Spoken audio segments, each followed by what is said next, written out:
మీ వ్యాపార ప్రకటనలకు ఇంటర్వ్యూల కొరకు ఇప్పుడే సంప్రదించండి 9539345345. నమస్తే. సామాన్యుడి చేతిలో సామాజిక అస్త్రం నెంబర్ 1 న్యూస్కి స్వాగతం. నేను రవీంద్ర.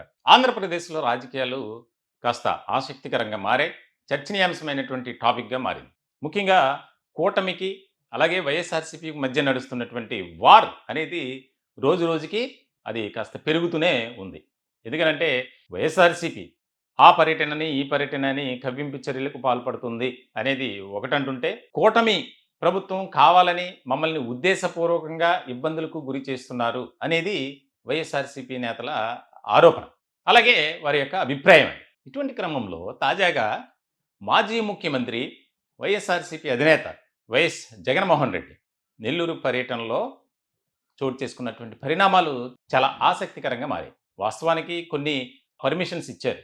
అయితే ఏదైతే నియమ నిబంధనలు పెట్టారో వాటిని ఉల్లంఘించి ఎక్కువ మంది జన సమీకరణ జరిగింది కాబట్టి మాకున్నటువంటి యొక్క ఏదైతే పరిధి ఉందో ఆ పరిధి ప్రకారమే మేము అలౌ చేస్తాం అని చెప్పి పోలీస్ సైడ్ నుంచి వచ్చింది. అయితే దీనికి సంబంధించి వైఎస్ఆర్సీపీ నేతలు దాన్ని తీవ్రంగా ప్రతిఘటిస్తూ వ్యతిరేకిస్తూ ఇది కరెక్ట్ కాదు, మీరు ఇలా చేయటం పద్ధతి కాదు, ఇది సబబుగా లేదు అని చెప్పి వారు పోలీసులతో వాగ్వాదానికి దిగినటువంటి సందర్భాలు ఉన్నాయి. ఇలాంటి సందర్భంలో జగన్మోహన్ రెడ్డి కొన్ని కీలకమైనటువంటి కామెంట్స్ చేశారు. ప్రజాస్వామ్య వ్యవస్థ ఏమవుతుంది అనేది, అలాగే మా పార్టీ నేతలను టార్గెట్గా చేసుకుని కేసులు పెడుతున్నారు, అక్రమంగా అరెస్ట్ చేస్తున్నారు, విచారణ పేరుతో చిత్రహింసలకు గురి చేస్తున్నారు అనేది. ఇక్కడ ఒక పాయింట్ అర్థం చేసుకోవాలి. 2019 నుంచి 2024 వరకు వైఎస్ఆర్సీపీ అధికారంలో ఉంది. మరి 5 ఏళ్ల పాటు వారు చేసినటువంటి పరిపాలన ఏ విధంగా ఉంది? తెలుగుదేశం పార్టీ నాయకుల్ని అరెస్ట్ చేయలేదా? వారిపై కేసులు బనాయించలేదా? కేసులు పెట్టలేదా? విచారణ పేరుతో చిత్రహింసలకు గురి చేయలేదా? అలాగే జనసేన పార్టీ నాయకులు కానీ తెలుగుదేశం పార్టీ నాయకులు కానీ వారి నైతిక విలువలు వారు చాలా కించపరిచే విధంగా వారిని అవమానపరుస్తూ సోషల్ మీడియాలో పోస్టులు పెట్టలేదా? ఏ విధంగా దుర్భాషలాడారు, ఏ రకంగా కించపరిచారు, అవమానపరిచారు అనేది విస్మరించి ఏం మాట్లాడుతున్నారో అర్థం కావట్లేదని కూటమి నేతలు కౌంటర్ ఇచ్చారు. దీనికి సంబంధించి ఆ యొక్క శాంతి భద్రతల విషయంలో పోలీసు వ్యవస్థ గురించి మాట్లాడినటువంటి దానిలో భాగంగా దానికి కౌంటర్ ఇచ్చారు మంత్రి అనిత. సో ఇలాంటి సందర్భంలో ఆయన ఏదైతే కొన్ని కామెంట్ చేసినటువంటి విషయంలో పోలీసులే కాదు అధికారులు కూడా, కూటమి పెద్దలు కూడా తీవ్రమైనటువంటి అభ్యంతరాన్ని వ్యక్తం చేస్తున్నారు. ఎక్కడున్నా సరే వారు రిటైర్ అయినా ఏ పరిస్థితుల్లో ఉన్నా మన ప్రభుత్వం, మా ప్రభుత్వం అధికారంలోకి రాబోతుంది, నెక్స్ట్ వారిని ఒక్కొక్కటి సంగతి చెబుతాం. తాజాగా ఒక యాప్ అనేది క్రియేట్ చేశారు. ఆ యాప్లో ఎవరైనా సరే పబ్లిక్ కానీ పార్టీ నేతలు కానీ ఎక్కడెక్కడ ఏ డిపార్ట్మెంట్ సంబంధించి మిమ్మల్ని వేధిస్తున్నారో డీటెయిల్డ్గా పెట్టండి అని ఆయన ఒక మెసేజ్ ఇచ్చాడు. అలాగే కొద్ది రోజుల క్రితం సతీ సమేతంగా గవర్నర్ని కలవటం, గవర్నర్ని కలిసి మాపై ఉద్దేశపూర్వకంగా మమ్మల్ని ఇబ్బందులకు గురి చేస్తున్నారు, కేసులు పెడుతున్నారు అక్రమంగా అని ఒక స్టేట్మెంట్ ఇచ్చారు, వినతి పత్రాన్ని. దీన్ని చూడండి, చర్యలు తీసుకోండి అని. ఇప్పుడు మాట్లాడినటువంటి విధానం చూస్తే కనుక గతంలో కూడా చాలా సందర్భాల్లో అలాగే మాట్లాడారు. ఎక్కడున్నా సరే లాక్కొచ్చి కొడతాం, ఎవడినే ఊరుకోం, దీనికి డబల్ ఇస్తాం అని చెప్పి ఆయనకు అడుగులకు మడుగులు ఎత్తే ఈ అవినీతి అధికారులను వీళ్ళందరినీ కూడా హెచ్చరిస్తూ ఉన్నా. అధికారులు కొంతమంది అనుకుంటా ఉండొచ్చు, మేము రిటైర్ అయిపోతామనో, లేకపోతే విఆర్ఎస్ తీసుకొని పోతామనో, లేకపోతే ఇక్కడ నుంచి కనపడకుండా విదేశాలకు వెళ్ళిపోతామేమో అని చెప్పి అనుకుంటా ఉండొచ్చు. ప్రతి అధికారికి చెప్తా ఉన్నా, సప్త సముద్రాలు అవుతారు,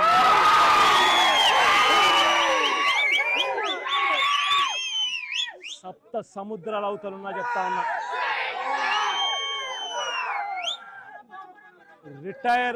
రిటైర్ అయి ఉన్నా కూడా చెప్తా ఉన్నా, విఆర్ఎస్ తీసుకొని ఉన్నా కూడా చెప్తా ఉన్నా. ప్రతి ఒక్కరిని పిలిపిస్తాం, ప్రతి ఒక్కరిని కూడా పిలిపించి మీరు చేసిన ప్రతి పని కూడా చట్టం ముందర నిలబెట్టి మీ అందరికీ కూడా ఖచ్చితంగా శిక్ష పడేలా ఖచ్చితంగా అడుగులు పడతాయని మాత్రం ప్రతి ఒక్కరిని హెచ్చరిస్తా ఉన్నా.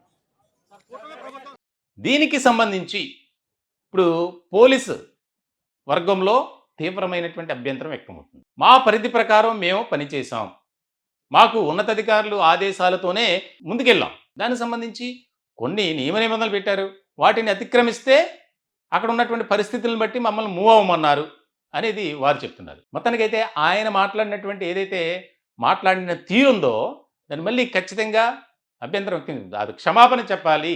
రిటైర్ అయినా ఎక్కడున్నా ప్రతి ఒక్కడిని వాడికి తగిన గుణపాఠం చెబుతాం, బుద్ధి చెబుతాం అని చెప్పి. అంటే పోలీసులు తమ డ్యూటీ వారు చేస్తున్నారు, దానికి సంబంధించి ఈ విధంగా వారి మీద మాట్లాడటం ఏంటి? అంటే 2019 నుంచి 2024 వరకు మీ ప్రభుత్వం అధికారంలో ఉన్నప్పుడు మీరు ఇలా చేయలేదా?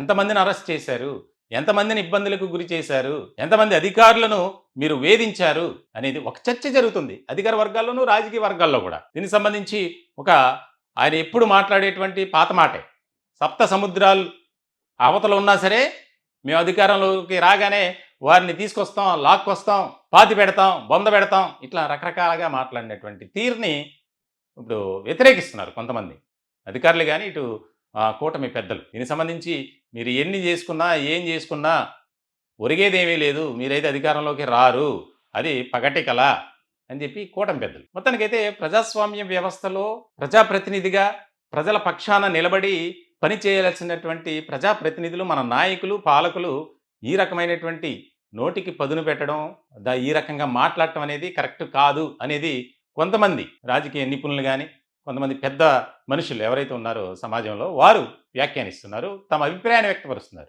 ఇది మంచి పద్ధతి కాదు.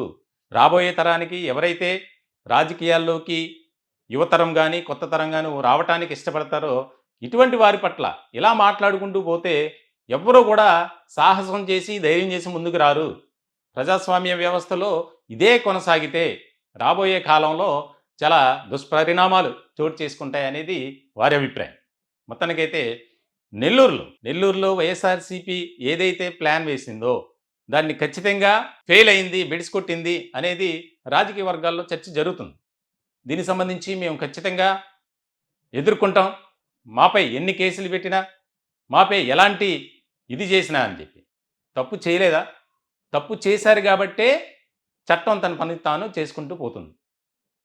భారతదేశ చరిత్రలో ఆంధ్రప్రదేశ్లో చోటు చేసుకున్నటువంటి స్కామ్లు కానీ ఇక్కడ ప్రభుత్వం వైఎస్ఆర్సీపీయా లేకపోతే కూటమియా అనేది కాదు, ఎవరైనా సరే పాలకులు ప్రజల పక్షాన నిలబడాలి, పనిచేయాలి. వారికి ఇచ్చినటువంటి హామీలు కానీ వాగ్దానాలని నెరవేర్చే క్రమంలో భాగంగా వాటికి ప్రాధాన్యత ఇస్తూ ముందుకు వెళ్ళాలి. కానీ అది కనపడట్లా.